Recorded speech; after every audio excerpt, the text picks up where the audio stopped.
Bien, con un cierto retraso damos comienzo a este acto en el que esta institución a la que represento tiene el orgullo de contar con una personalidad en el campo jurídico y, como veremos también, jurídico-contable. Y no solo eso es lo que más habría que resaltar, sino quizás, aparte de la personalidad del señor general consejero Togado, pues el aspecto humano también hay que resaltarlo, dado que en él se confluye la calidad y cualidad de haber sido profesor, catedrático y director de este centro y, en consecuencia, antecesor de los tres que aquí estamos.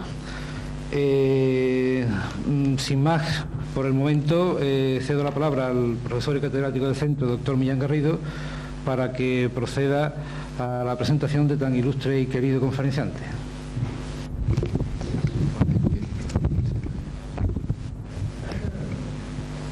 Ilustrísimo señor, señores, señoras, compañeros, alumnos, amigos todos, nos reunimos hoy para asistir a esta conferencia con la que se pone fin a las actividades de enseñanza no reglada de la Cátedra de Derecho Mercantil de este centro durante el curso 1991-1992.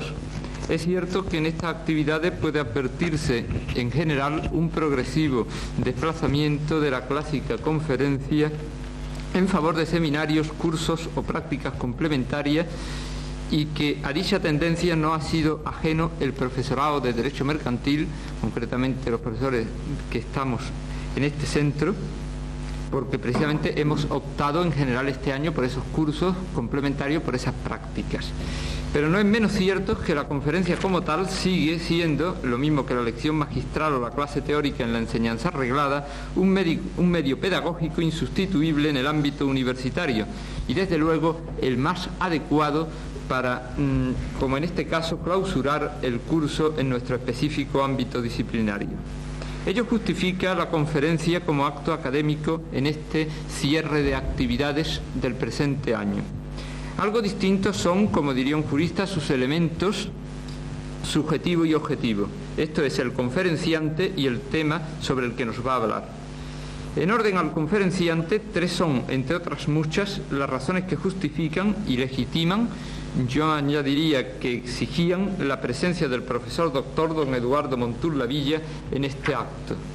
En primer término, su condición ya apuntada de catedrático de Derecho Mercantil.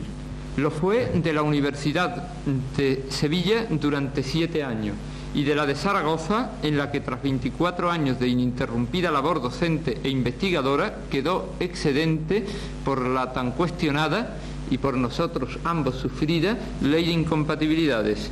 En estos momentos es, creo, el catedrático más antiguo del escalafón de catedráticos de escuela. En segundo lugar, y es quizá objetivamente la razón que en último término más legitima su estancia hoy entre nosotros, el doctor Montul comenzó precisamente su andadura universitaria en esta casa cuando en 1955 tomó posesión de la cátedra entonces adjetivada genéricamente como de Derecho, cátedra en general se decía de Derecho, y que, como todos sabemos, abarcaba las enseñanzas de Introducción al Derecho y Derecho Mercantil. Cátedra que ocuparía 31 años más tarde quien les habla. Aquí, en esta escuela jerezana, entonces integrada en la Universidad de Sevilla, fue profesor el doctor Montul durante 3 años y durante esos 3 mismos años fue también director del centro. Ello confiere necesariamente una especial significación a este acto. Para la escuela, porque acoge a uno de sus antiguos profesores, en este caso además es director del propio centro. Para el profesor Montul, y bien me consta, porque al borde de su jubilación tras brillantísima carrera, este acto le supone un retorno a sus inicios académicos y la posibilidad de impartir formalmente su última lección en la primera escuela donde ejerció la docencia. Y digo formalmente porque en un sentido sustancial espero que siga impartiendo otras muchas clases. Se trata, pues, tras casi 35 años, de un reencuentro necesario del pasado y el presente, de lo que ya forma parte de la historia y de lo que en estos momentos hace historia. de quienes contribuyeron con su esfuerzo a una realidad, y esa misma realidad que hoy vivimos, del profesor que pasa y de la universidad que permanece. Pero al margen de todas estas consideraciones, ciertamente las más importantes desde su misma objetividad, debo dejar públicamente constancia de la relación de amistad y, como él la ha calificado recientemente, de doble compañerismo que me une al conferenciante, quien además, y es este un dato estrictamente histórico y objetivo, es el causante, el motivador de mi aterrizaje en Jerez. De no ser por el doctor Montul, tal vez en estos momentos pues estaría en Huelva o en Sevilla o donde fuese, pero no aquí en Jerez. Eso se lo debo, repito, a nuestro invitado de hoy. Conocí a Eduardo Montul en 1979 por nuestra común pertenencia al entonces denominado Cuerpo Jurídico Militar. Él era teniente coronel y yo capitán. Y ambos fuimos llamados a formar parte de la comisión encargada, en momentos no precisamente muy cómodos, de reformar la justicia militar en España. Tal circunstancia y el hecho de que yo ultimase en aquellos momentos mi tesis doctoral sobre un tema en el que prácticamente tan solo había trabajado en España el doctor Montul, propiciaron constantes diálogos que, si no sirvieron para acercar nuestras distantes posiciones doctrinales, sí dieron lugar, y ello es lo realmente importante, a una amistad que perduraría en el futuro. De aquí que cuando en 1981 leí la tesis doctoral, concluyendo con ello mi etapa de formación en la Universidad Hispalense, el propio Eduardo Montul me sugiriese, dada la inexistencia de plaza en mi facultad de origen, la posibilidad de integrarme en este centro. Fue él, el doctor Montul, quien tomó contacto con el entonces director y hoy presente doctor Collado Casal y propició que ya en el curso 81-82, hace justo en estos momentos una década, pudiera incorporarme como profesor interino de la escuela. Ni que decir tiene que desde entonces mantuve con el profesor Montul una tan continuada como intensa relación, tanto en el ámbito jurídico militar como en el estrictamente universitario. Esta relación se ha visto formalmente materializada hace unos meses cuando el doctor Montul accedía a escribirme el prólogo a mi último libro. Deseo, pues, por todo lo expuesto, dejar pública constancia de mi profunda gratitud al doctor Montul Lavilla y de cómo este acto supone, en el ámbito personal universitario, que, en fin, importante y bastante importante es, una ocasión de reconocer, que no de saldar, mi deuda académica con nuestro conferenciante. Y es precisamente esa deuda académica, a la vez que continuada amistad con el doctor Montul, la que me impide hacer una valoración objetiva de su personalidad y de su obra. Siempre podría ser tachado de parcialidad. Por ello, me voy a limitar a destacar algunos datos objetivos de nuestro invitado sin ánimo de exhaustividad. Licenciado con premio extraordinario y doctor en Derecho por la Universidad de Zaragoza, el profesor Montul Lavilla ha desarrollado su carrera profesional en los ámbitos universitario y jurídico-militar. En el primero, como hemos señalado, ha sido catedrático de las universidades de Sevilla y Zaragoza durante casi 36 años. En el ámbito militar ha alcanzado, tras 42 años de servicio, la más alta graduación en el cuerpo jurídico militar, la de general consejero togado. En este orden ha sido juez togado de la Sexta Región Militar, antigua Sexta Región Militar, fiscal jefe de la Quinta, auditor jefe de la Pirenaica Occidental, segundo jefe de la Asesoría Jurídica del Ministerio de Defensa, fiscal de sala del Tribunal Supremo y asesor del Secretario de Estado de Administración Militar. Es autor de numerosos trabajos y publicaciones, tanto de derecho militar como de derecho privado, pertenece a diversas entidades científicas y está en posesión de casi una docena de condecoraciones militares y civiles, entre las que destacaría dos, por no ser precisamente de las que se dan por antigüedad y vejez, que son la Cruz de Honor de la Orden de San Raimundo de Peñafort, condecoración eminentemente jurídica, y la Gran Cruz de la Orden del Mérito Militar, condecoración eminentemente militar. Y si dejamos al conferenciante para pasar a la conferencia, no creo que sea exagerado afirmar que difícilmente podía el doctor Montul Lavilla, por cierto también profesor mercantil, y conviene señalarlo a estos efectos, haber elegido un tema más adecuado para su disertación en una escuela de estudios empresariales. No voy a entrar, recordándome a mí mismo que no soy el conferenciante, en lo que es y supone el llamado derecho de la contabilidad, que desde luego es ante todo derecho y no contabilidad, aunque aquí eran muchos contables, y por ello materia propia de juristas, aunque a veces no se dé en las enseñanzas regladas. Tampoco de la incidencia en él, en este derecho de la contabilidad, de la reforma del 73, de la cual creo que nos va a hablar el doctor Montuli, especialmente de la del 89, cuya valoración crítica no me corresponde hacer en este momento, y de la rica problemática jurídica que ofrece en suma el tema en su vertiente formal, que es de la que él se va a ocupar. De ella, digo, precisamente va a tratar el conferenciante y a él dejo el estudio de la cuestión. Quiero concluir, no obstante, esta intervención preliminar con dos capítulos diversos. El primero es puramente incidental. Con posterioridad a la fijación de esta conferencia se ha organizado por el departamento, que creo que todavía se llama de Economía Financiera y Contabilidad, o solo de Economía Financiera, una cena en homenaje al que hasta ahora ha sido su director, el profesor don Manuel Asenjo Salazar. Como miembro hasta hace poco de dicho departamento, que entonces sí se llamaba de Economía Financiera y Contabilidad, pero sobre todo como amigo y compañero de quien desde 1984 a 1986 fue secretario del centro, compartiendo de hecho conmigo la responsabilidad de gobierno, deseo hacer pública en este acto, ante la imposible asistencia, mi adhesión a ese merecidísimo homenaje al profesor Asenjo, verdadero ejemplo, y no es un tópico, de vocación universitaria y permanente entrega a las arduas y casi nunca reconocidas tareas académico-directivas.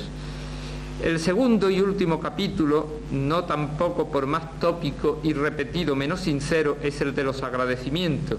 En primer término, al conferenciante, quien en todo momento me dio las máximas facilidades para estar hoy aquí con nosotros, cuando me consta que su permanencia en Madrid durante estos días puede ser trascendente para su propio futuro profesional. En segundo lugar, a la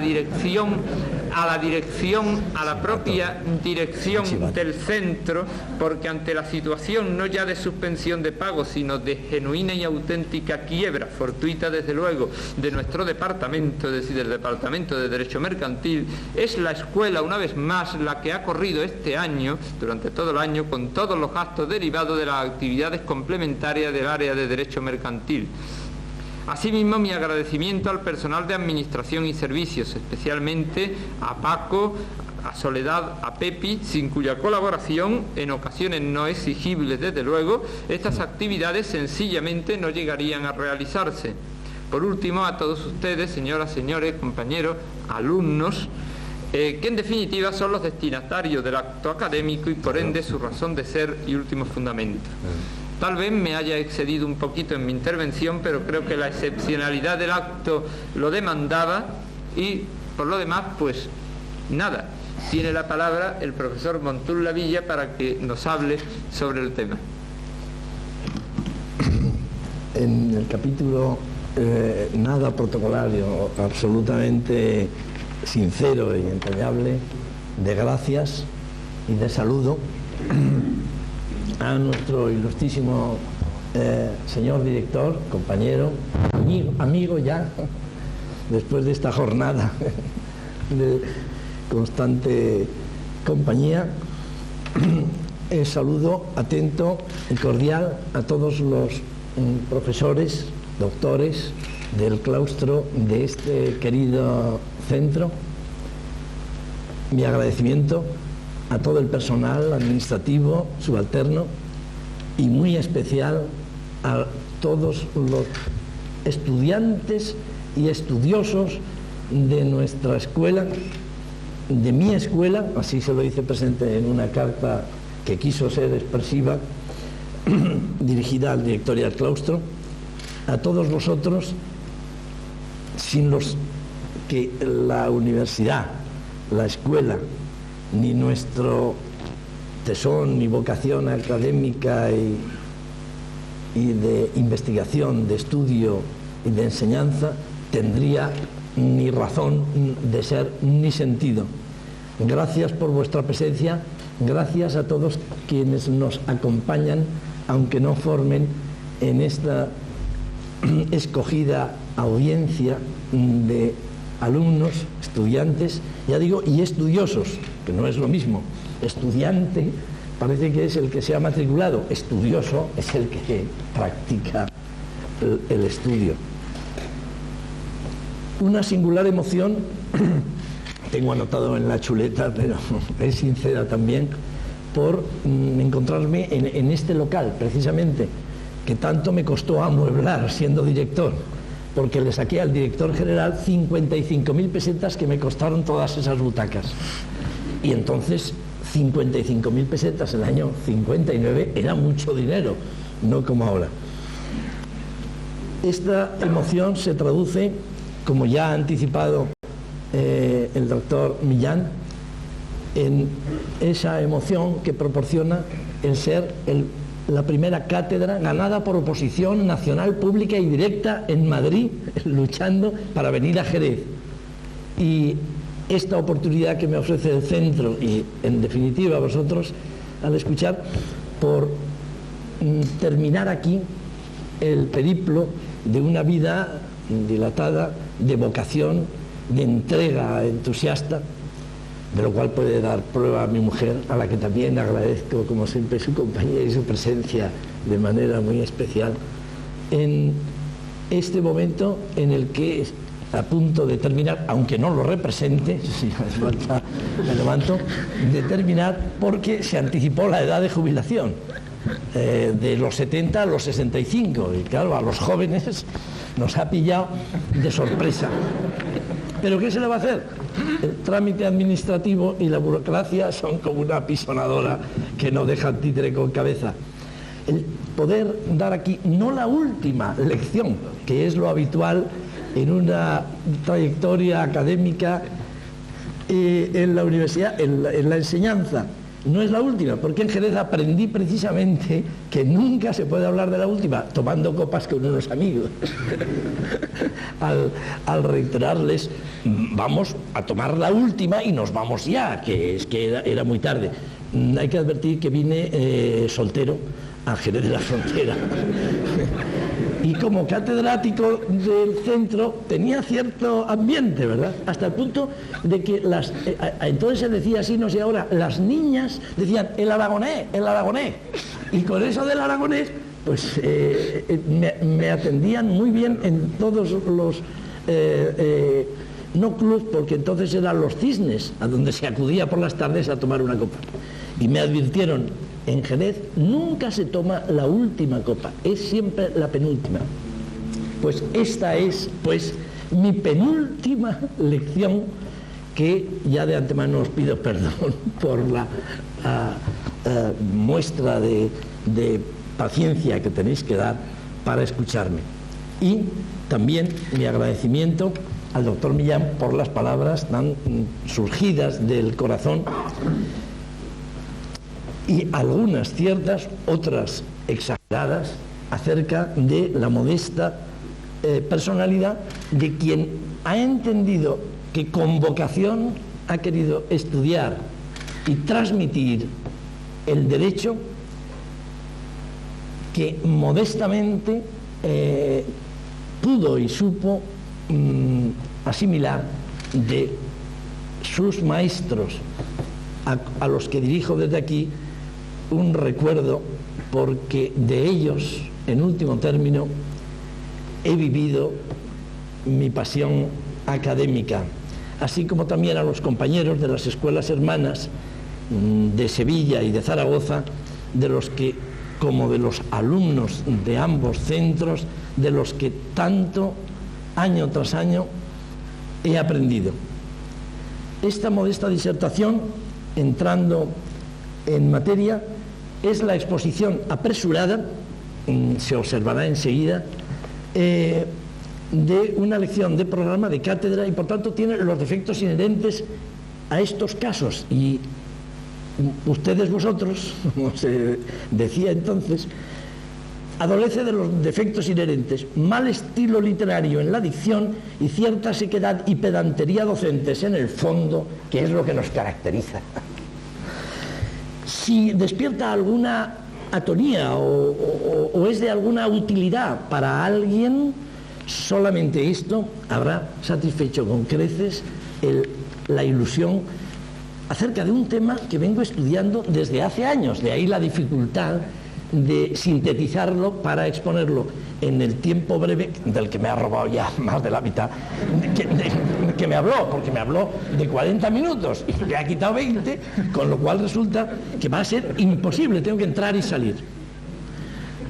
Dejé estas aulas en 1959, por eso, dirigiéndome a vosotros, puedo decir, decíamos ayer que el universitario, en ese obligado tesón que debe poner siempre en la búsqueda de la verdad científica que profesan, a mantener tensa la actitud analítica y crítica, pero cuidado para evitar confusión con otros que no son universitarios, que no han tenido esa suerte en la vida.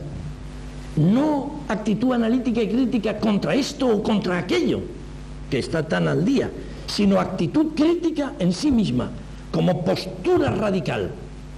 ¿Acaso porque, como aprendí en algún doctor italiano que suele citar Razzoli, la ciencia no puede ser nunca entendida como un estado del sentimiento, ni como un estado de la voluntad, sino que es el estado del pensamiento que descubre y conoce la verdad?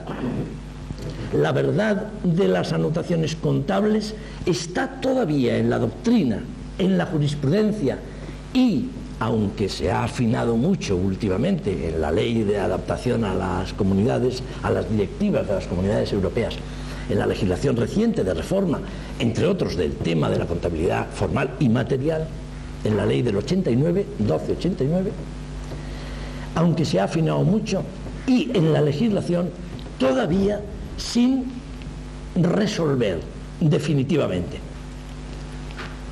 Perdón, es el magistrado vocal del Consejo de Judicación.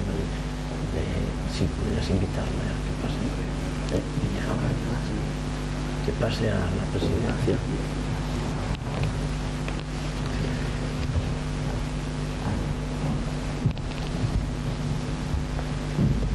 Y ella también, que pase, que está aquí María Pilar, que la acompañará. Bueno, perdón por la interrupción.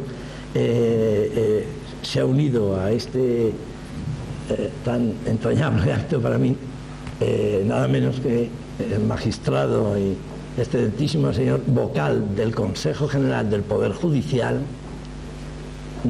señor don Antonio Marín Rico, que no quiere.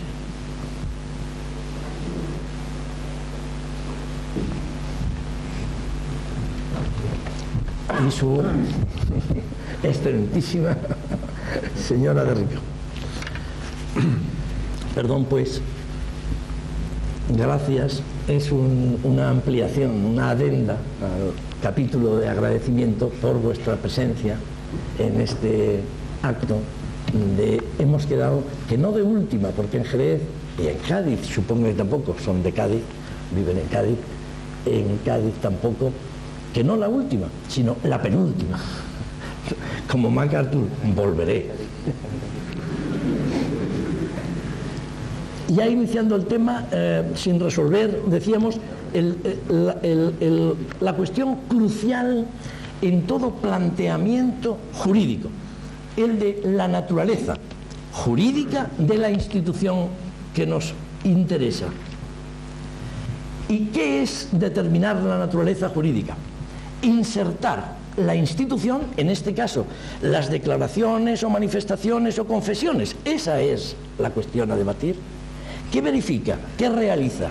Incluso obligatoriamente, porque así se lo ordena la ley mercantil, tributaria, etc. El empresario, que traduce en términos simbólicos los actos, la actividad que desarrolla en relación con las operaciones y administración propia de la hacienda que maneja en los libros de contabilidad. Y decimos que está sin resolver, y debemos añadir que la inserción en el ordenamiento jurídico de esta naturaleza, de esta institución, máxime cuando es debatida, como lo ha sido hasta ahora en la doctrina, con consecuencias no deseables en la jurisprudencia e incluso con defectos graves que se traducen en la legislación, es necesario desentrañarla tanto más cuanto que la doctrina española se ha manifestado copiando, por desgracia, ya desde mucho antes de la traducción por el profesor Garrigues del doctor Rocco, en 1930, del libro institucional de Rocco, copiando del derecho italiano, cuando allí ha sido ya la tesis abandonada desde hace mucho tiempo, y calificando la declaración que en sus libros, mediante las anotaciones que verifica, bajo esa obligatoriedad de llevanza de libros y de llevanza, como reza hoy el artículo 25, de una ordenada contabilidad,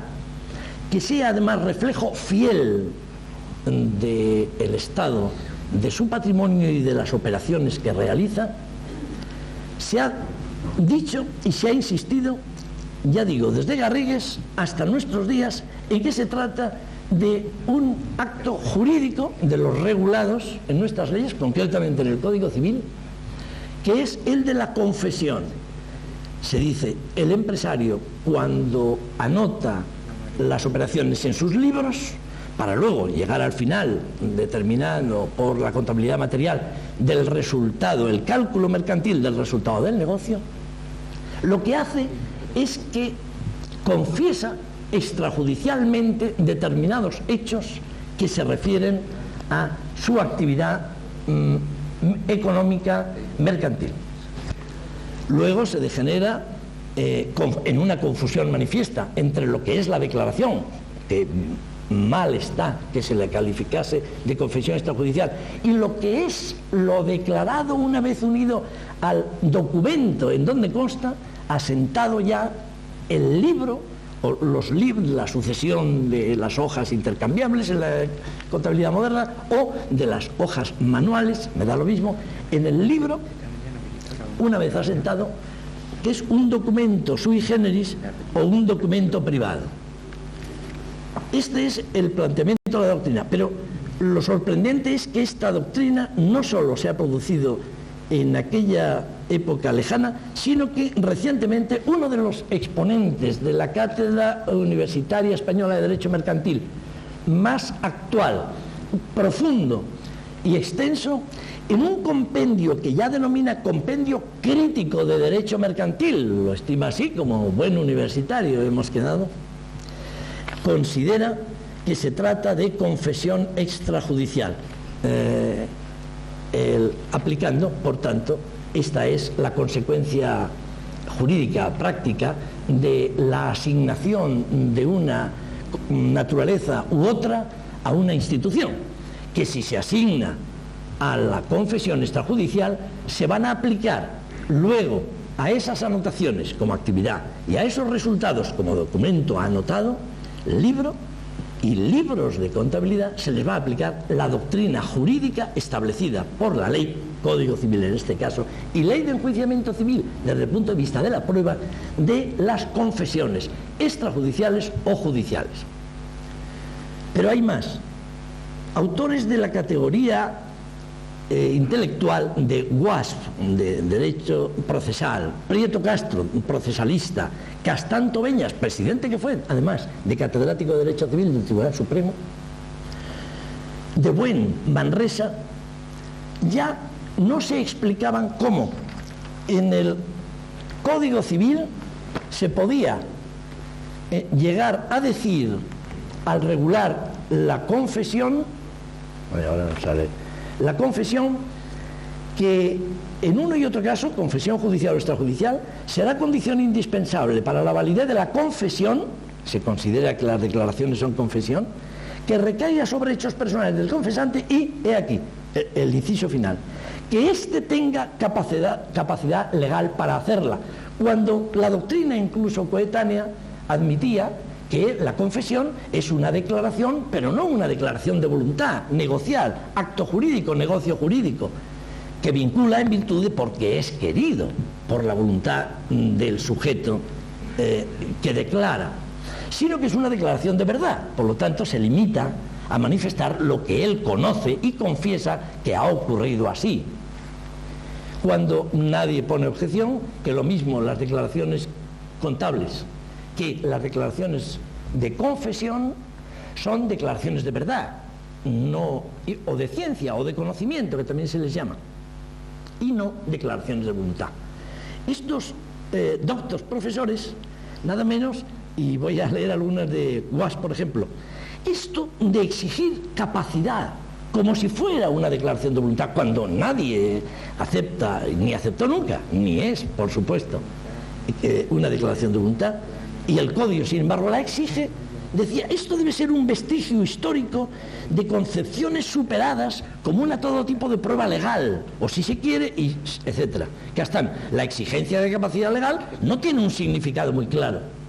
O sea, que estos dos botones de muestra me bastan para considerar que si a ello se une el que el estado actual de la cuestión analítica acerca del tema que nos ocupa, de las anotaciones, asientos y libros contables, de él la doctrina ha venido haciendo, y la española por supuesto, un totum revolutum, de manera que da lo mismo un libro que otro, que da lo mismo la declaración que recoge el propio empresario en una correspondencia, más bien dada a manifestar declaraciones de voluntad negocial. Da lo mismo las transcripciones que realiza en el balance periódico a que también la ley le obliga. Da lo mismo los actos del empresario que constan social en el libro de actas, que es obligatorio para todas las sociedades, las personas jurídicas de carácter social, sin distinción de ninguna clase.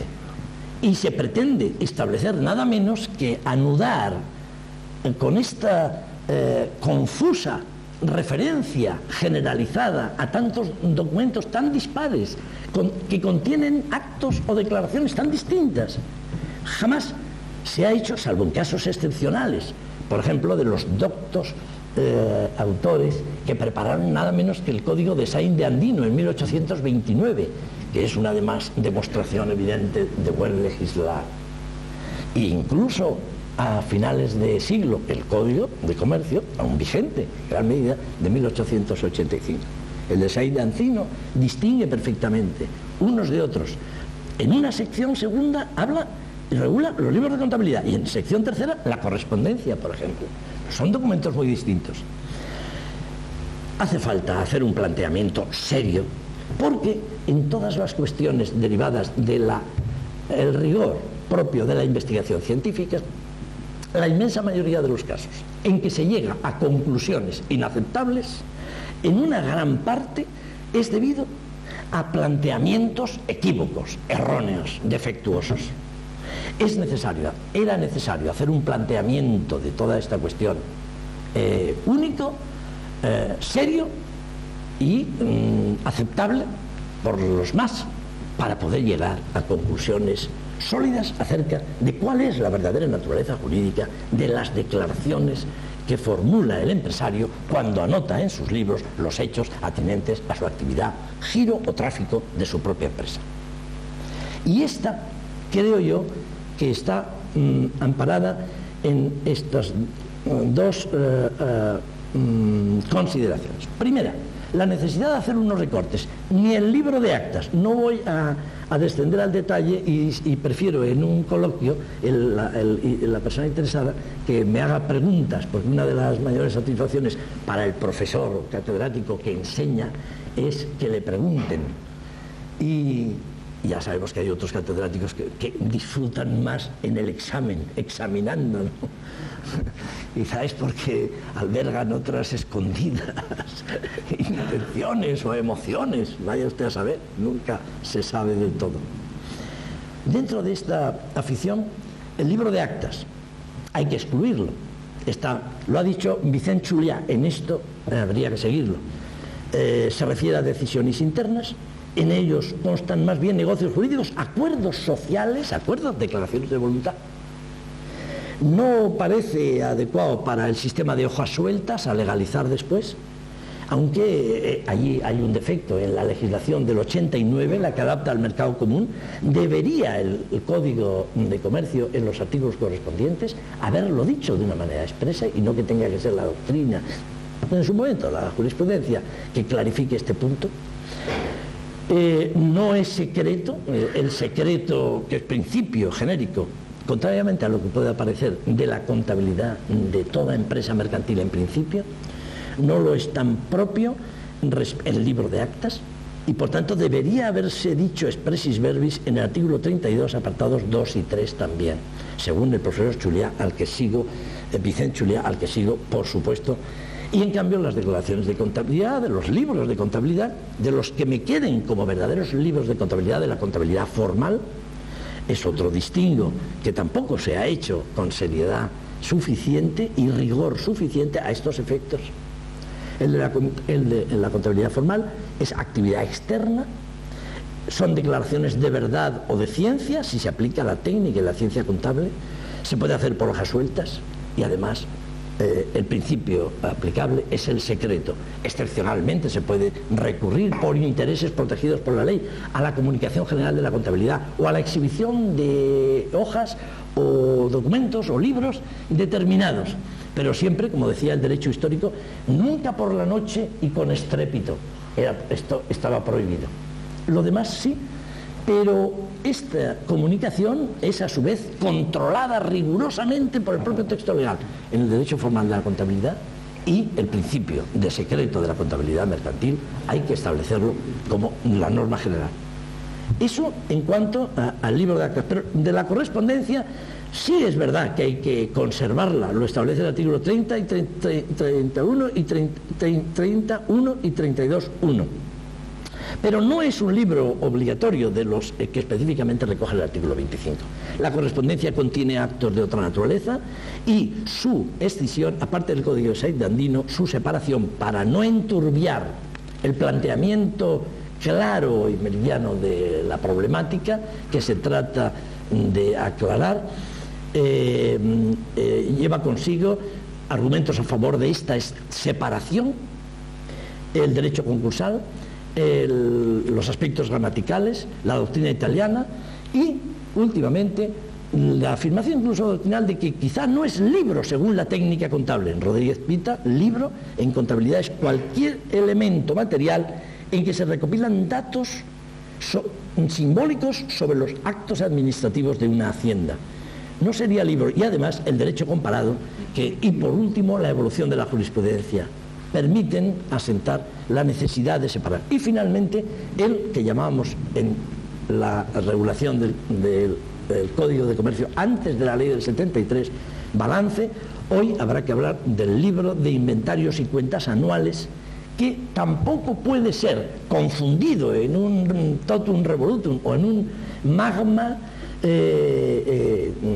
técnico y mercantil. No puede ser confundido con el resto de libros propiamente de contabilidad stricto sensu y en el terreno formal. Empieza porque sería la base, este libro, de la contabilidad material en vez de formal, que se debe en España a la influencia de Wieland, el Handelsrecht, la obra de este autor alemán. Argumentos los hay también en que el mismo artículo 34 de la ley vigente establece que forman una unidad el balance, la cuenta de pérdidas y ganancias y la memoria, que cuando se refiere a ellos siempre se dice se transcribirán en el libro de inventarios, se transcribirán en el balance, nunca se anotarán. Ahí no se practica la anotación. Garrigues ya puso de manifiesto, aunque profesaba la teoría de que eran las declaraciones confesiones en contra o a favor, pero como la confesión es en contra del empresario, distinguía el balance como un documento sintético y estático, a diferencia del resto de la contabilidad, no correspondencia, analítico y dinámico. La estructura y función de la contabilidad desde el punto de vista del balance en contabilidad y en derecho, son distintas. La moderna legislación en la ley de sociedades anónimas y de limitadas, las directivas del mercado de la Comunidad Económica Europea en las leyes de auditoría de cuentas, mercado de valores, y la reforma parcial y adaptación de la ley mercantil a las directivas, y finalmente el Plan General de Contabilidad, aplicable ya obligatoriamente a todas las empresas, cualquiera que sea su forma jurídica y su volumen a partir del 31 de diciembre del 91, ofrecen un conjunto de legislación que es necesario separar, además cuyo desarrollo ha sido monumental, a diferencia de lo que había pasado hasta el año 73, en cuanto a la regulación legal de todo lo relativo a los libros de contabilidad, como dice hoy el texto legal vigente, libros de la contabilidad de los empresarios y de los libros de los empresarios. ¿A qué es debido y por qué el planteamiento hay que hacerlo así? Por lo siguiente, creo, el derecho de contabilidad formal es el que debe examinarse para no enturbiarlo con otras manifestaciones jurídicas también, pero que corresponden a otro campo de instituciones y de investigación. Las causas que han originado las inaceptables conclusiones doctrinales que he puesto en manifiesto hasta aquí son, creo, el desconocimiento mutuo entre mercantilistas y contabilistas. Los mercantilistas, ha dicho Rodríguez Flores de Quiñones, catedrático que me sustituyó en Sevilla, los mercantilistas no saben contabilidad, y las universidades se han opuesto sistemáticamente a que en las facultades de Derecho se estudiase contabilidad, porque se entendía que eran unas técnicas que no entraban, y en cambio no pusieron desde antiguo resistencia a que se estudiase economía política. Es curioso. Y que, por tanto, dio lugar a una falta de armas por parte del jurista, que luego, cuando es juez o actúa de juez, o incluso de legislador, trasciende en una serie de consecuencias negativas desde el punto de vista de la normativa, claridad de la normativa y bondad de la normativa deseable. La jurisprudencia y la legislación trascienden también estas lagunas o carencias. La nula atención por la doctrina patria del tema de las declaraciones de verdad o ciencia, como no han sido estudiadas en España, y las declaraciones del empresario. Hemos dicho de antemano, se puede demostrar, no sé si llegaremos a todo, son declaraciones de ciencia, no de voluntad, y por tanto no le son de aplicar las declaraciones propias de la confesión extrajudicial siquiera. El desconocimiento de estas doctrinas y la importación ciega de la doctrina italiana.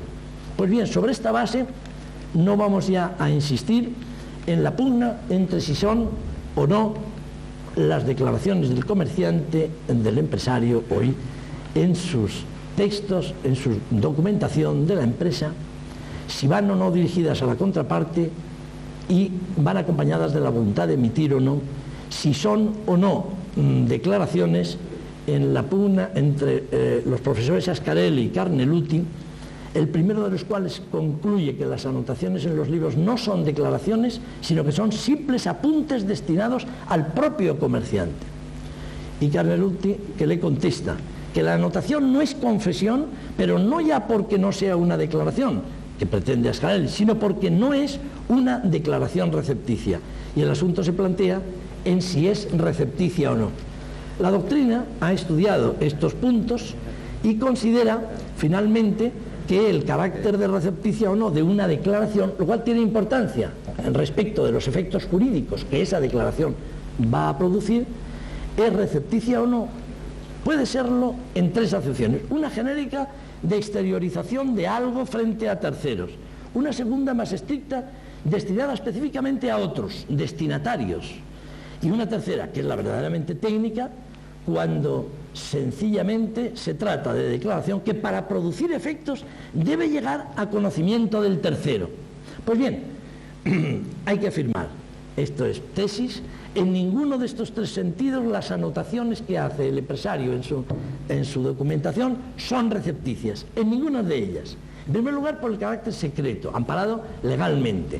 y los controles y la excepción que supone la comunicación general o la exhibición de libros para proteger intereses dignos de protección de terceros, sean acreedores, sean socios, sean trabajadores, que interesa conocer el estado patrimonial y el progreso y las ganancias a efectos de su convenio laboral, por ejemplo. Y por supuesto el Estado, que como detractor de impuestos interesa conocer el estado efectivo, real de la empresa para exigirle las exacciones previstas por las leyes. No es recepticia, no va dirigida a ninguno de estos, es secreta, es para él. El concepto de declaración aceptable sería este: declaración es todo hecho jurídicamente significante de lenguaje y de representación simbólica. La propia función del lenguaje, y en esto no se ha pensado mucho, es la de enunciar significados a través de signos, y ello tanto en el plano de los fenómenos jurídicos como en el de los fenómenos sociales en general. De esto se infiere que toda declaración, antes de ser comunicación, es expresión, mera expresión.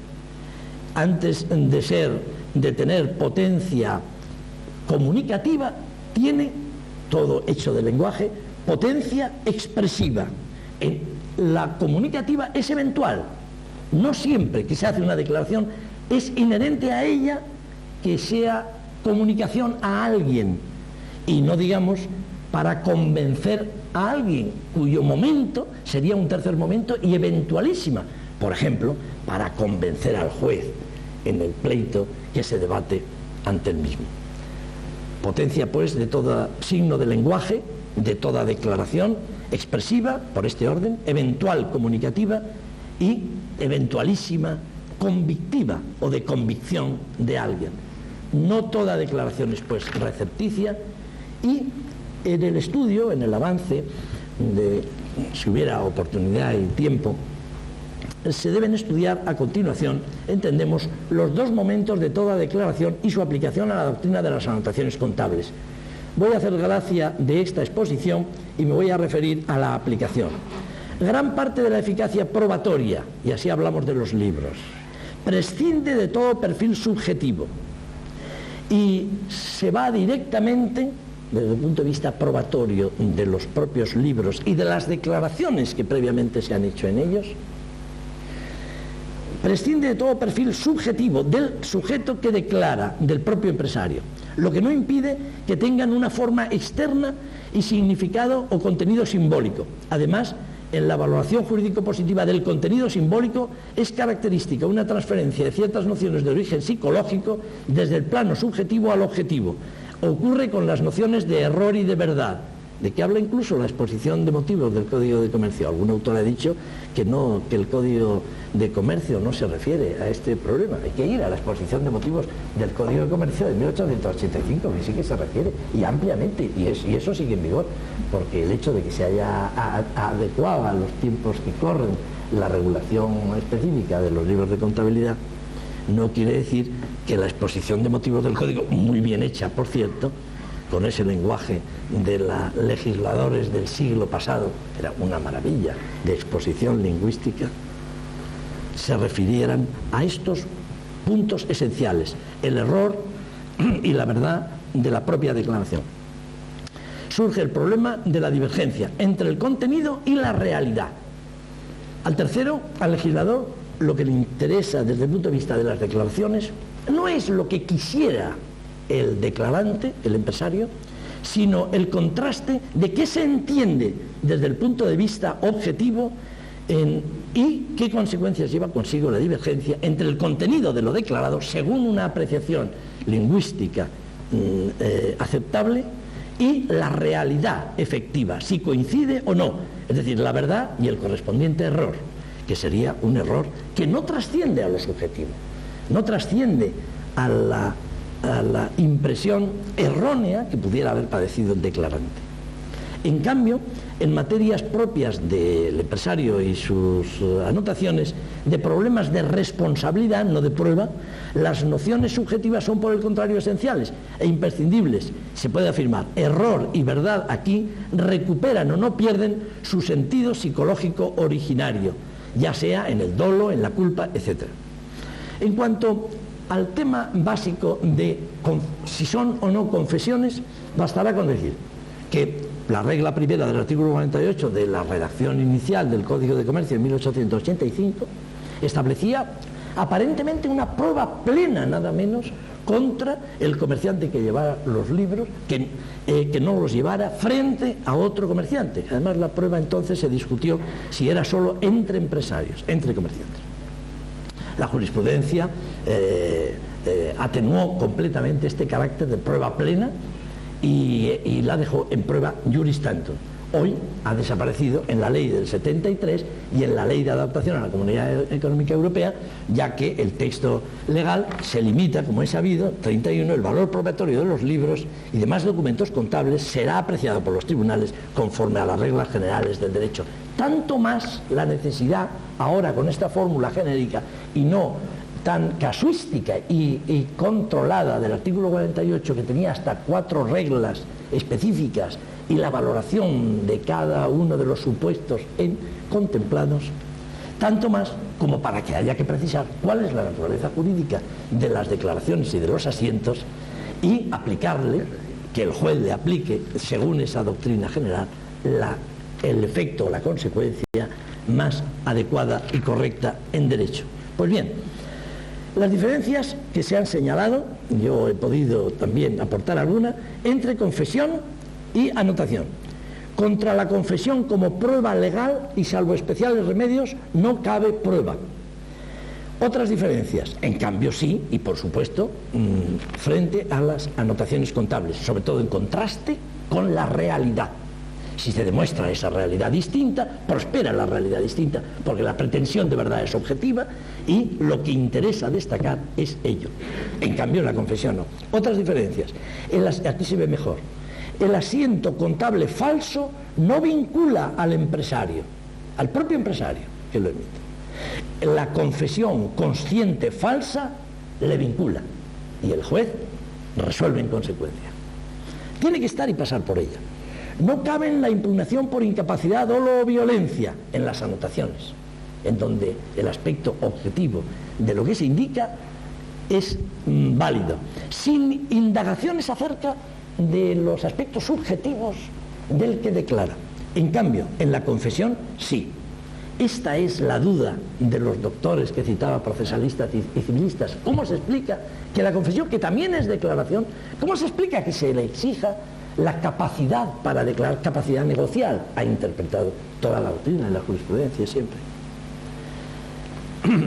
Aquí se puede averiguar que no está el vestigio de instituciones medievales sobre la prueba, o como decía Guasp o Prieto Castro, etc. No, es mucho más sencillo. Otras significativas diferencias del régimen jurídico. La confesión supone declaraciones contra se, las anotaciones contra se y pro se, a favor de sí, contra sí y a favor de sí. La confesión, aunque es dudoso, requiere animus confitendi, ánimo de confesar. La anotación no. Siempre trata de referirse a un hecho real, histórico, y lo asienta. Da cuenta de una verdad que conoce el propio contabilitario. El sistema de los remedios, mucho mayor en contabilidad para eliminar la eficacia probatoria. Y estos últimos aspectos que son de un mayor grado de convicción. La confesión es recepticia, la anotación contable no, lo hemos visto. Se queda en el momento del signo de lenguaje que trata de expresar, pero no de comunicar a nadie.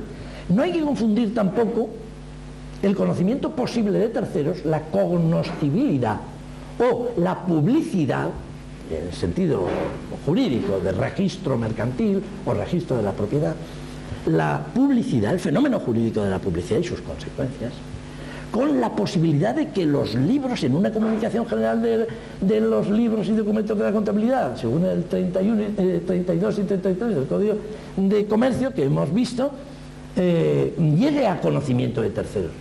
Son dos cuestiones diferentes. De la cognoscibilidad, por tanto, hay que separar este carácter. Es posible que llegue a conocimiento de esos documentos. El empresario nunca lo ha redactado su asiento para ese fin, o por lo menos el ordenamiento jurídico no le otorga, no vincula un dato, el de la actividad de asentar, con el de la necesaria comunicación para que en un futuro llegue a un tercero el conocimiento, que es eventual exclusivamente. En los asientos, en un aspecto teórico se puede decir, en los asientos existe un momento interno y otro externo. La nota peculiar es la rectificación mientras estén en manos del empresario. Respecto a la confesión, no existen tales momentos. La rectificación asume significación diferente, la propia de los actos de voluntad, en negocio jurídico. Y estos son muy interesantes, estos que voy a decir a continuación. Lo digo por los que tienen más prisa.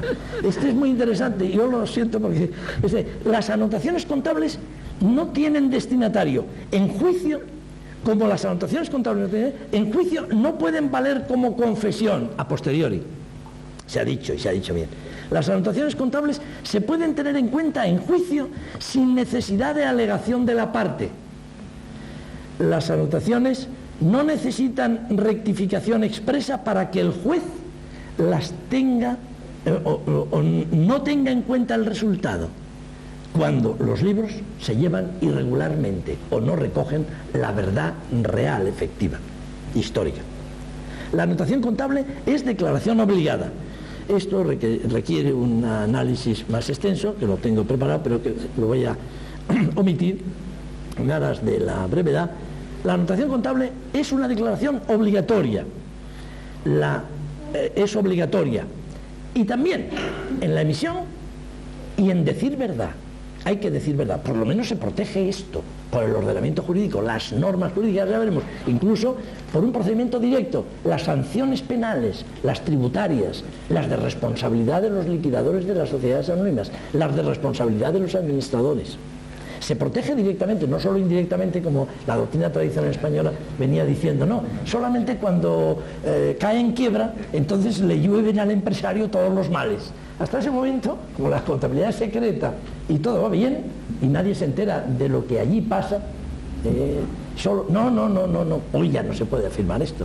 Hay preceptos en el derecho vigente que ya el delito contable mismo, desde el punto de vista tributario, el artículo 350 bis del Código Penal, es un claro de no llevanza de libros y no se puede llegar a conocer el resultado a efectos tributarios.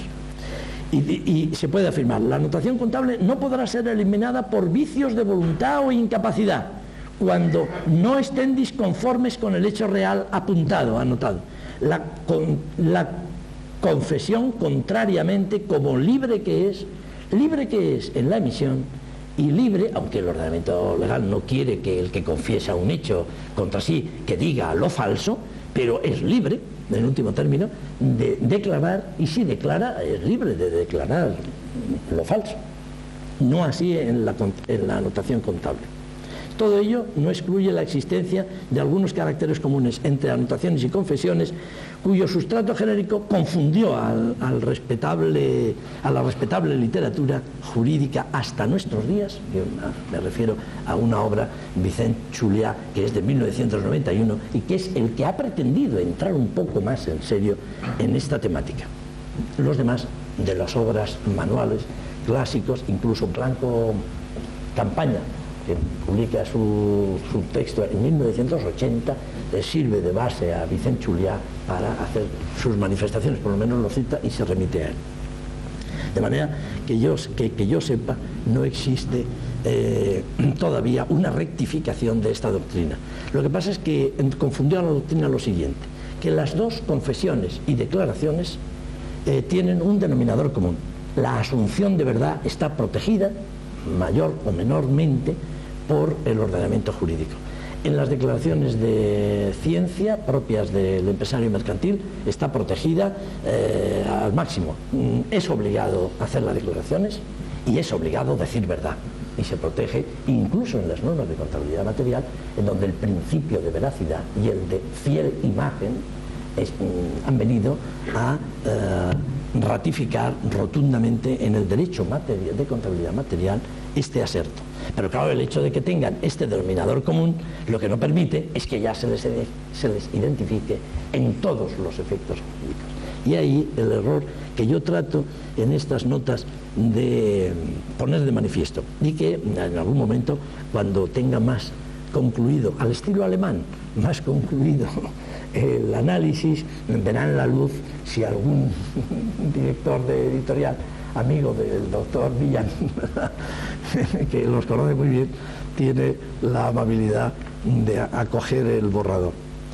Se debe hacer un estudio de las declaraciones de verdad, que en España verdaderamente no han tenido, y es muy interesante desde el punto de vista incluso anecdótico y del conocimiento común, ya no de una técnica jurídica, porque el libro de historia, se dice, también está dentro de las declaraciones de verdad, pero hay que fijarse en que el ordenamiento jurídico no atribuye las consecuencias jurídicas propias del que escribe un libro de historia, y no digamos una novela, incluso de estas que luego dan tanto dinero a través de los culebrones, sino que allí las consecuencias jurídicas son exclusivamente vinculadas a las declaraciones que hacen, pero no a la necesidad de asumir verdad. Prueba de ello es que estamos habituados ya demasiadas veces a ver cómo los libros de historia incluso cambian según el momento histórico, político.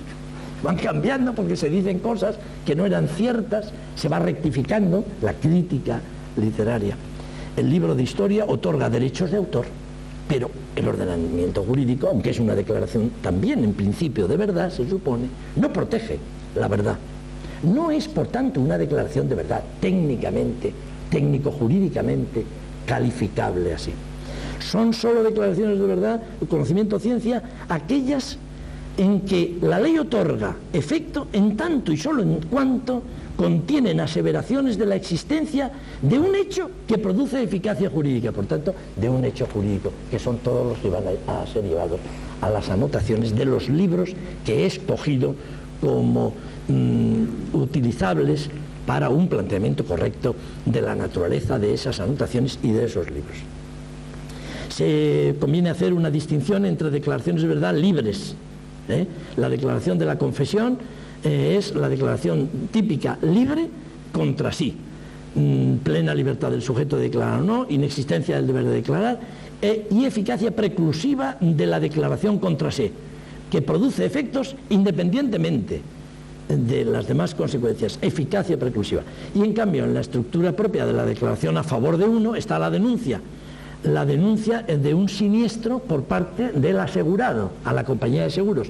Hay derechos que para consolidarse necesitan de una comunicación expresa a la parte contraria de quien se encuentra relacionado con la cosa a que se refiere el derecho. Dicho quizá un poco mejor, se resume en que un derecho viene frecuentemente condicionado a que se produzca un hecho que solo el titular del derecho puede conocer. Denuncia del siniestro del contrato de seguros o denuncia del vicio de la cosa en la compraventa por vicios, el saneamiento por evicción, por ejemplo, o bien por vicios ocultos, más bien la denuncia la tiene que hacer el propio adquirente de la cosa para exigir la responsabilidad de sanear por el vicio oculto al vendedor. Y aparte de este supuesto están las declaraciones obligadas, en las cuales se distingue, por una parte, el fenómeno de la comunicación. Es preciso que alguien venga a conocimiento de un hecho que se produce en la esfera de otro. Bueno, esto en derecho público sería la administración a la que usted se dirige con una instancia, le comunica a usted la resolución. El fenómeno de la comunicación. El interés ajeno que la ley tutela aquí es al conocimiento actual del hecho por un sujeto determinado. Aquí sería el interesado.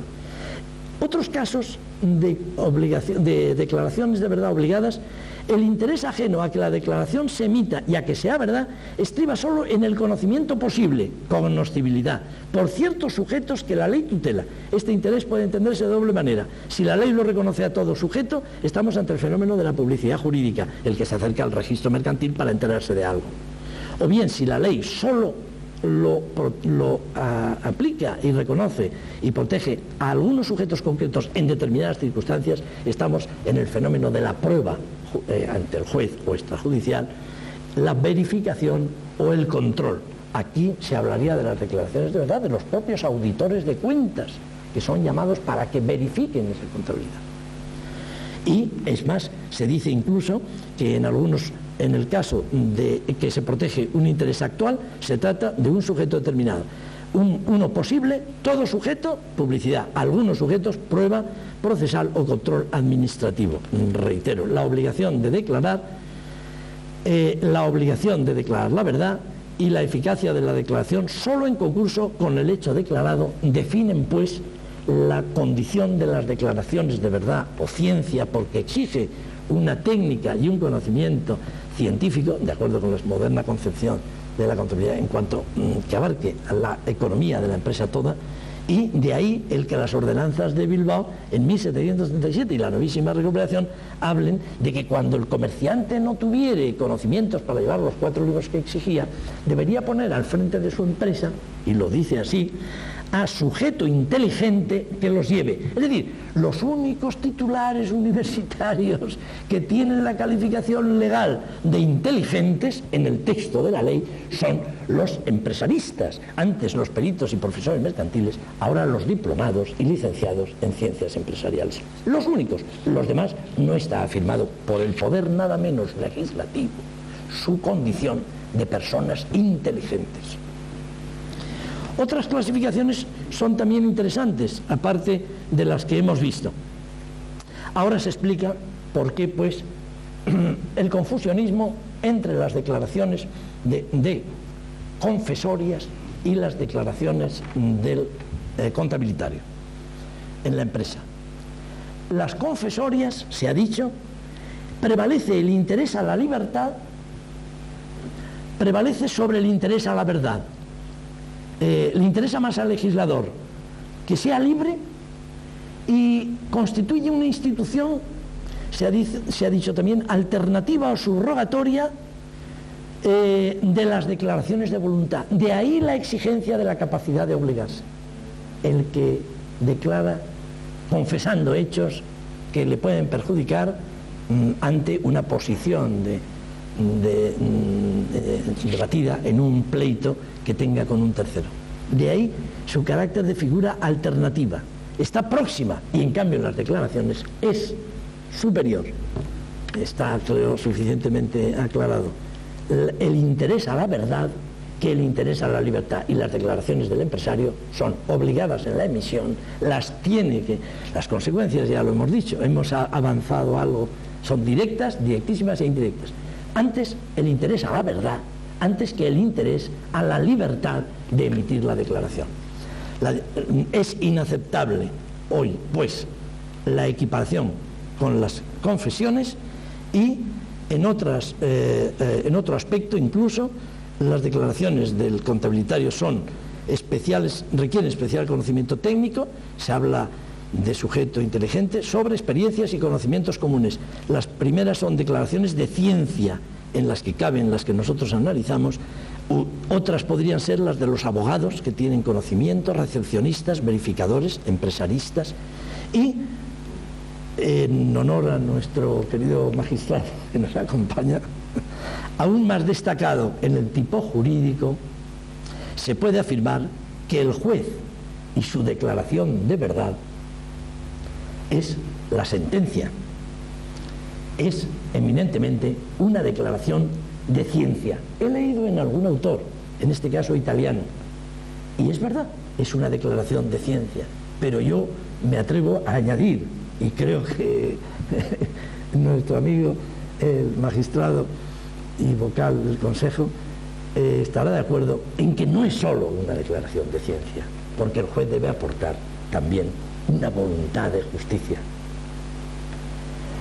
La aplicación de la teoría general expuesta a las declaraciones de voluntad del contabilitario lleva consigo el análisis de otros aspectos, como el de las sanciones y el de las documentaciones, que en gracia a la brevedad y a mi agradecimiento sincero a vuestra presencia y paciencia para continuar escuchando estas palabras apresuradas, lo he advertido, voy a no traer con el detalle que podría ser de interés. Se trata ahora de pasar del estudio del contenido simbólico y de la acción de anotar al resultado. Anotación, acción y efecto, nos dice el diccionario de la lengua, acción y efecto de anotar.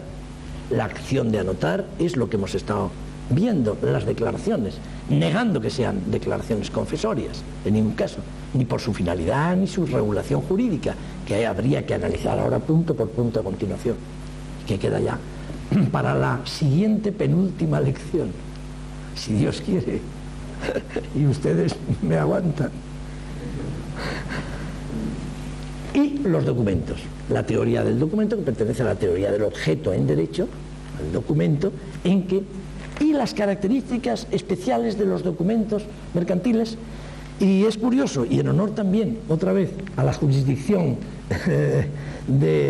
española y las pruebas de intuición y de anticipación, hay que decir, decía yo aquí una postilla, no es nuevo, porque Carneluti ya hablaba de que las documentaciones de los empresarios, comerciantes, hablaban ellos antes, no son documentación singular, es una documentación colectiva, cumulativa, esa condición seriada de la documentación, porque se trata de documentar constantemente al paso una actividad de anotaciones, de hechos relevantes que afectan a la empresa y que económicamente son necesarios para determinar la situación del patrimonio y su situación financiera, por supuesto, y el resultado de los ejercicios. Sí, en aras de la protección de vida de todos esos intereses de terceros a que me he referido.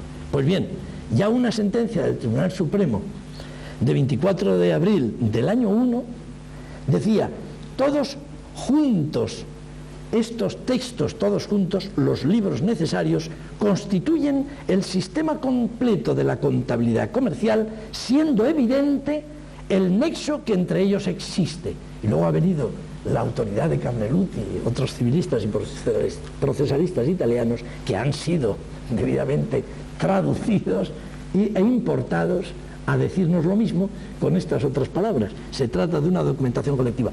Claro, alguno puede advertir, bueno, ¿y eso qué más da? Es que esto tiene consecuencias jurídicas también, y de ahí la necesidad de incluir la condición de esa serie de documentos en su conjunto. El artículo 34 habla de los 3 documentos a que me he referido, de las cuentas anuales, que forman una unidad. Es la única manera de poder apreciar en toda su dimensión la situación, estado y marcha de los asuntos de una empresa mercantil. En conclusión, pues, las anotaciones contables son declaraciones no recepticias, no confesorias, son declaraciones de verdad, obligadas tanto en la emisión como en la necesidad de decir verdad, actuando solo en concurso con la verdad real, de manera que el juez, por mucho que se haga la declaración, si la verdad real es otra, entonces incorporará a sus hechos y a su fallo el resultado de la realidad que trata de traducirse en los libros y que por defectos por irregularidades o por defectos de cualquier índole no han sido fielmente traspasados a estos textos. Además son declaraciones escritas, esto es documentaciones, pero no de un solo acto, sino de una actividad, la actividad de la empresa. Son documentaciones de segundo grado, a diferencia de los primeros que son la forma del acto. Un contrato, la escritura pública de ese contrato, esa sería documentación de primer grado, según una distinción doctrinal que tiene un gran interés aquí y en muchas otras parcelas del derecho. Son documentos finalmente de segundo grado y complejas o de conjunto, o mejor, coligadas. Los asientos contables son los documentos resultado final de la acción humana de anotar, o sea, de documentar sucesivamente, son documentos complejos de conjunto.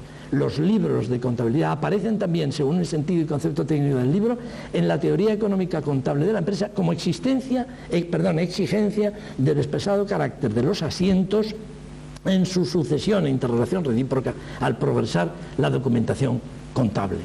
Nada más, muchas gracias y que Dios os bendiga a todos los presentes.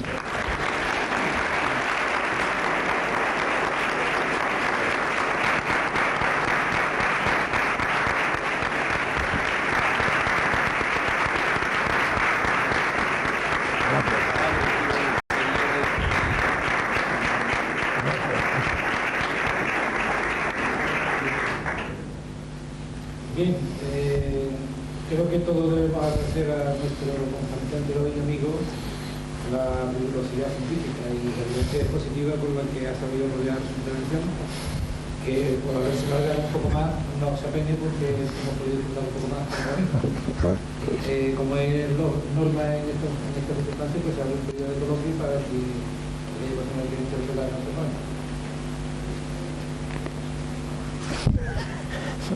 Después del rollo no quedan ánimos, ¿eh? De todas formas, creo que forma parte ya de las pruebas de examen final de la Cátedra de Derecho Mercantil, ¿eh? Si aún he oído, no sé si la presencia física o el conocimiento de que no son confesiones. Hay que acordarse solo de este extremo, por lo menos. Si es que el doctor Millán me hace el honor de aceptar algunas de las... un poco prematuro, me parece. Él necesita de un análisis más sereno y reposado para emitir juicio.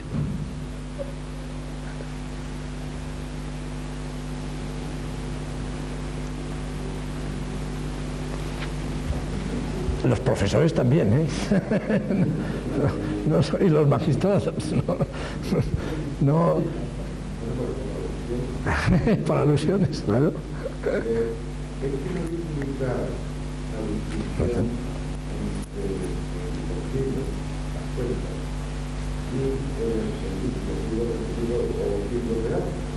Ah, ya, sí.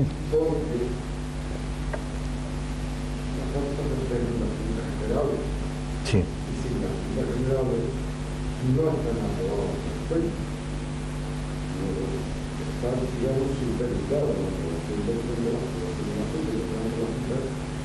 Está reflejada en lo que nos digo. Sin embargo, lo han incluido claramente. Sí, no. Pero claro, es que eso es una pregunta de profesor, de nota, ¿no? Claro, me recordaba hace un momento cuando vine yo aquí a examinar, él era uno de los alumnos. Aunque fíjate, tú sí has salido aventajado, ¿eh? El alumno. Los mismos deseos para todos, ¿eh? Sí, y efectivamente la cuestión de la firma, el código exige la firma concretamente solo en materia de inventarios y balances. Curioso, vamos, de inventarios y cuentas. La firma y la responsabilidad inherente, directa, con exacción de responsabilidades, por ejemplo, civiles, en base al artículo 1902 del Código Civil, culpa extracontractual o aquiliana, que por causa un daño a otro, aun sin intención, está obligado a resarcir el daño causado, ¿no? Eso en cuanto a la firma. Y efectivamente la aprobación de las cuentas en la Junta incluso determina el derecho al beneficio. O sea que parte de ahí. Hasta que no se llega a ese momento, nadie puede, aunque sea socio, exigir ninguna. Y a partir de ahí, a través de los libros, o sea que las consecuencias... Pero la salida del libro de actas nos lleva más por esto que acabo de decir, a la contabilidad material que a la formal de reflejo de los actos externos en la documentación de la empresa. Sigue siendo, y en eso Vicent Julià ha dado, me parece, en el clavo, aunque sea en término coloquial, porque distingue la decisión interna de la propia y nos lleva a la contabilidad material, no a la formal del diario. Antes los demás obligatorios, los demás también, salvo la correspondencia, los demás documentos. Piénsese, por ejemplo, en las piezas de convicción. En las piezas de convicción se me va a la justicia otra vez el pensamiento, el sentimiento. En las piezas de apoyo, ¿no? O justificantes, ¿no? De la contabilidad, en los justificantes. Todo eso sí que es obligado, el conservarlo. No prescribe el legislador del 89, no prescribe cuáles son y en qué forma, salvo las normas generales sobre libros, que se discute si se afectan a los libros que voluntariamente lleva el empresario, pero de la contabilidad formal. Pero todo lo que el acta, los acuerdos del acta y lo que de ahí nace, puede haber algún supuesto en que no, Y en ese caso, si habría de traducirse en un libro de contabilidad como contabilidad formal de libros, habría que aplicarle la doctrina de las declaraciones de verdad, efectivamente. Aunque tuvieran inicialmente la condición de declaración de voluntad, para formar la voluntad común de la decisión y el reparto de beneficios, ¿no? Pero en principio mira a la contabilidad material. Yo creo que por ahí se puede seguir defendiendo la distinta naturaleza o conceptuación, y que si se mezcla, entorpece la búsqueda de esta indagación de declaraciones de verdad o de ciencia, que hay que mantenerla pura para llegar a consecuencias aceptables. Gracias, no, eso ya no. ¿Más intervenciones, por favor? Algunos se animarán también, ¿no? Que puede luego ser tenido en cuenta para la nota, ¿eh? Esto es como a los reos. Todo lo que diga a partir de este momento se tendrá en cuenta en su contra, al leerle los derechos, ¿no? Cualquier punto que interese. El derecho a la contabilidad se ha estudiado ya en el curso. Ah, se ha estudiado. Entonces, esto no... hombre. Ha estado mencionando al empresario. Sí. Pero después he oído en un par de ocasiones el contabilitario. Ah, bueno, sí. De acuerdo, sigue, sí. Es que aquí no hay diferencia entre empresario y contabilitario. Sí, claro. Y manifiesta prueba de ello es que el código la establece clarísimamente, ¿no? Y sobre todo en el tema de la responsabilidad, claro.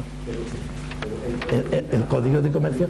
No, bueno, yo llamo contabilitario al que de hecho lleva la contabilidad, porque se le supone es el sujeto inteligente que lleva, o sea, que exclusivamente. Es el contable. ¿Y por qué no la sepa contable es el contabilitario? No sé, porque tengo el defecto de leer demasiada literatura jurídica italiana, y ahí es contabilitario. No, es que el contabilitario, por eso quería yo consultar a los alumnos. A ver, oye, que aquí voy a aprender yo. Puede haberse producido alguna confusión. A ver, dime. Y para el contabilitario, el concepto que yo tengo, si no estoy equivocado, es que es la propia empresa.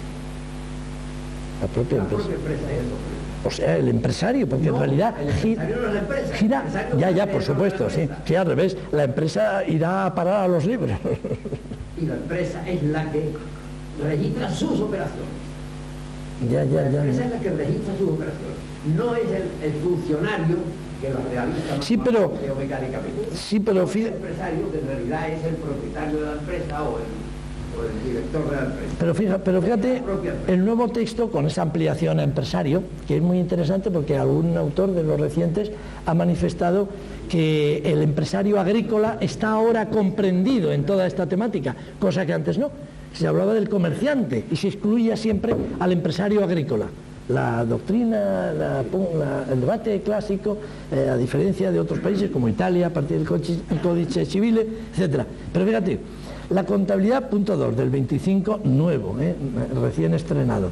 La contabilidad será llevada directamente por los empresarios. Bueno, los empresarios llevan la contabilidad. Claro, en este sentido digo yo... No es del empresario, es de la empresa. La contabilidad es de la empresa, no es del empresario. Un bien de la empresa. Sí, pero el responsable es el empresario. Y en las anónimas y en las tal es el liquidador o el administrador, personalmente. Pero el liquidador no es la empresa. El liquidador no es la empresa, claro, y el administrador tampoco. Bueno, pero ellos son los responsables. Todo esto no es... ya, bueno... Tiene una razón, ¿no? Sí. Porque la palabra contabilitario no debo emplearla. Acuñada por Van der Hulco en razón de lo que es la contabilidad por partidador. La contabilidad por partidador demuestra lo que hay que aprender todos los días. Sí. Y el empresario entra en el pasivo, como acreedor de la empresa. El capital siempre. Sí, ya, por supuesto. Sí, luego el empresario puede ser el contabilitario. Ya. Y lleva. Con esas distinciones, vamos. Es la propia empresa. Acepto, pero Totalmente. Lo he dicho no por... No, sino porque es una cosa muy poco conocida, que la acuñó Junco, que la lleva en su libro. Sí. Un libro de Entonces yo, categoría. como una hija de este profesor fundador, catedrático de contabilidad y fundador de esta escuela, yo ya no le conocí cuando vine aquí, ya había muerto cuando yo vine. Una hija vino un día, siendo yo director, y me regaló un libro de su padre. Y a lo mejor es que yo lo he tomado de ahí y ya se me quedó, porque don Juan del Junco tiene un retrato allí que ríete del rey. Que Dios, su majestad, que Dios guarde. Allí está hace poco, que en mi época no estaba. Ha debido costar muchos duros, no sé de dónde los habéis sacado. Pero desde luego está allí en la sala de juntas, el de Juan del Junco. Y claro, yo a lo mejor, porque desde luego ese me lo leí entero, ese me lo leí entero. Y esto puede ser también una demostración palpable de la falta de conocimientos y de finura en el estudio de los juristas respecto de la contabilidad, que yo soy uno de los primeros exponentes, esto que ha surgido, ¿no? Y es verdad, ¿eh? Pero me decía nuestro querido director, no es por a mediodía, que al hablarle de esto que ha surgido, que está muy bien, pero que es que el contable o la empresa que lleva y el empresario que lleva adelante su contabilidad, o que los conocimientos jurídicos son en este sentido menos fundamentales para él que para el jurista, que va a ser juez, y se dice, no, es que el juez tiene el perito mercantil para que emita dictamen pericial, pero es que aún así, dada la complejidad de la contabilidad y economía de la empresa de hoy en día, como ha puesto de manifiesto todas estas leyes a que me he referido, que son traducción de directivas de la Comunidad Económica Europea, es necesario que el juez tenga conocimientos para poder a su vez interpretar y acoger los términos del dictamen pericial, que lógicamente adolecerá de una serie de aspectos técnicos y a su vez de difícil traducción para el juez lego en contabilidad.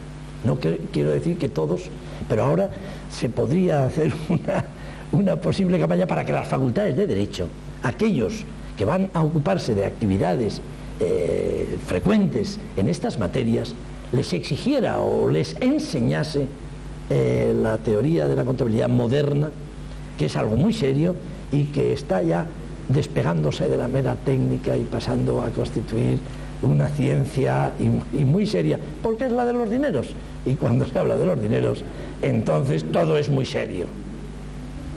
No sé si esto corresponde a una cátedra o a una mesa camilla, ¿verdad? Pero este candor también hay que aceptarlo. En fin, no quiero...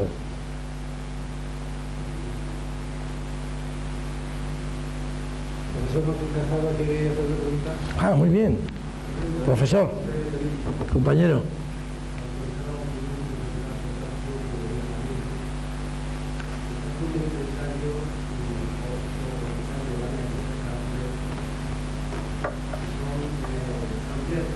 Sí, pero en forma social o limitada.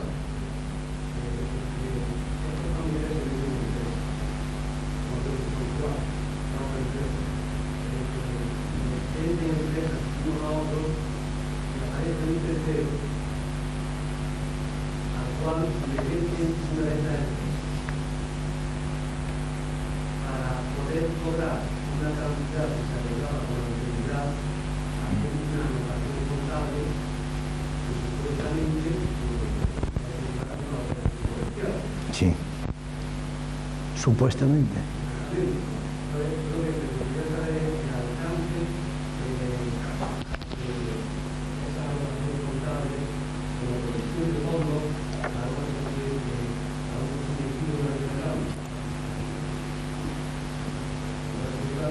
A ver, sí, el nombre es un poco así de sopetón pero ¿dónde radica en qué momento de esa sucesiva actuación negocial, porque hasta ahora se habla de negocios jurídicos, de contratos, de venta de una empresa, ¿vale?, por uno de los socios a otro, o transferencia a la sociedad por un socio de una empresa, en el sentido de transferencia de empresa o aportación de empresa. Sí, sí, una cesión onerosa, vamos, sí, de un copropietario. Bueno, con socios, porque lo de mezclar la propiedad en la titularidad de la empresa no es tampoco un correcto planteamiento.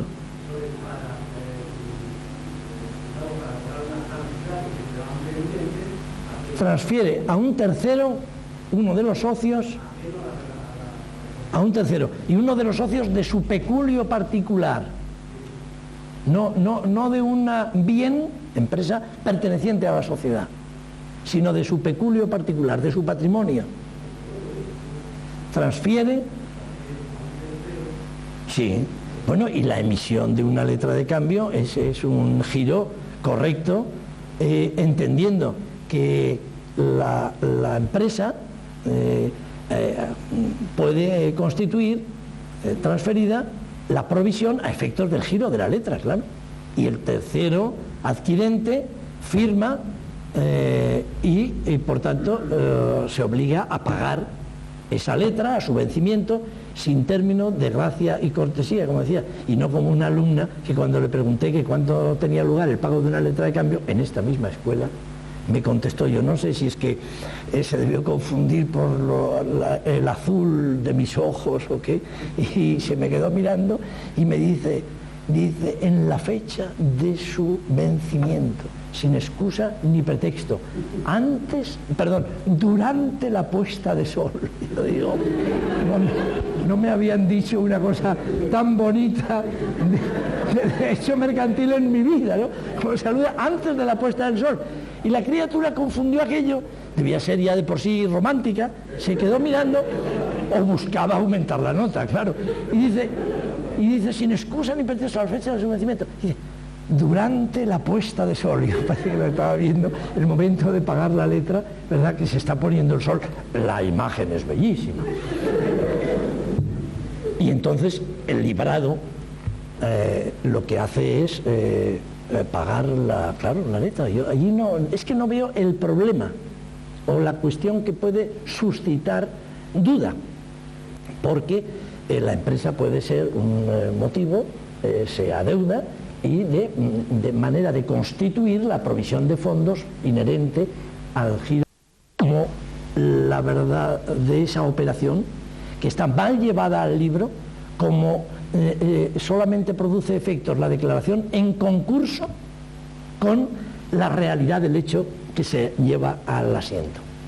Y en la divergencia prospera la realidad, y el juez falla en función de la realidad correcta y no de lo que dice el libro, aunque no lo aporte la contraparte, y esto lo he dicho expresamente en la disertación. Sí, ese es el significado rotundo.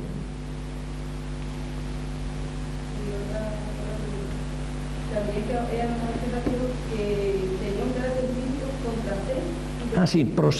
Contra se y pro se. Contra sí. El confesante, no voy a leer ahí los artículos, declara contra sí y produce prueba.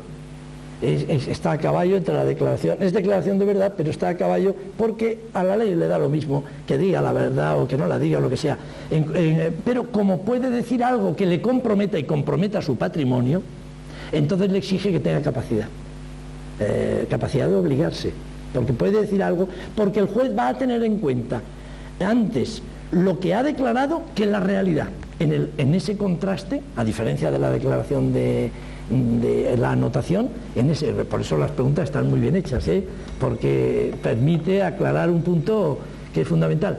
En la confesión, el juez deberá estar a la declaración del confesante antes que a la realidad. aunque no refleje la realidad, porque el juez parte de la base de que la voluntad, él puede, diciendo lo que quiera, configurar su situación jurídica. Y por eso le exige la ley que tenga capacidad de obrar, y no por las cosas que decía Preto Castro, Guas, la autoridad de Guas, que casi es un sacrilegio lo que estoy diciendo, ¿no? Pues a pesar de eso, es por esta la razón, ¿eh? Muy bien, muy interesante. Bien, como parece que no hay más intervenciones, creo que parlamentariamente todos los estamentos hemos intervenido, tanto como los alumnos como los profesores, y el PAN parece bastante atareado con los estudios técnicos, por lo cual le recordamos de las preguntas. Yo quisiera resaltar ya para terminar, más que bueno, la existencia de nuestro presidente de hoy como profesional, que ha quedado clara en el currículum que ha leído su presentador, lo que más quisiera resaltar es el motivo de haberlo conocido hoy, pues creo que todos hemos sido conscientes, incluso de la intervención, sus cualidades y características humanas, y que bueno, creo que nos ha salido ganar a todos. Y yo quisiera que nosotros, no solo ahora, sino que esta mañana, mediodía, que nos queda juntos, pues se vaya a pasar bien y ya haya estado tan a gusto él con nosotros como nosotros hemos estado con él. Y que por supuesto que parece que ha importado bastante bien alguna ritmo del cliente de esta zona, y que yo quiero resaltar y subrayar que esta sea la penúltima intervención que bajo estos oficios pues tenga en esta escuela, que será la última, pero dentro de su vida profesional como académico, en activo, sí. Ya que este año por burocracia pues se acaba la vida académica, pero bueno, hay meritajes, y aunque no sean reconocidos esos meritajes, pues siempre se quedará en el corazón de todos nosotros como mérito para nosotros que lo veamos. Así que damos las gracias a nuestro instituto conferenciante y a todos los presentes, pues se levantará. Muchas gracias.